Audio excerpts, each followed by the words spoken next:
The centre itself reacted by saying the day is starting well, this is good news, but there has been a mixed reaction in Ukraine actually, with some people reacting very angrily, and I'm talking about prominent Ukrainian intellectuals, because what they say is that Vladimir Putin is basing his whole justification for the war on the idea that Ukrainians, Belarusians and Russians are kind of one people or brotherly nations, and what Ukraine is trying to emphasize most of all is that they are not, and that they are a separate people, and any initiative from the West that puts Ukrainians, Belarusians and Ukrainians in the same bucket is wrong-headed and misunderstanding the situation, according to these Ukrainian intellectuals. So although they say that all of these organizations, Ales Bialiatski and his Vyasna organization in Belarus, Memorial in Russia and the Center for Civil Liberties in Ukraine are doing good work and of course deserve to be praised and rewarded, they should not be put into the same bucket because they are operating in very, very different realities and their struggles are not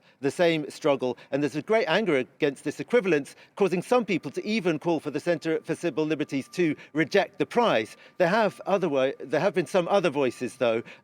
trying to sort of restrain Ukrainians from this kind of hysteria that often emerges whenever they're put into the same bucket with Russians without really maybe sort of deeper consideration of it. One prominent Ukrainian blogger who's now a soldier said, let's look at what they're really trying to say here, the Nobel Committee. They're saying there's a big problem in Russia. Vladimir Putin's regime in Russia poses a threat to Belarusians, Ukrainians and Russians too, and that's why Memorial was included in this, and let's look at it from that perspective. So, mixed response basically in Ukraine.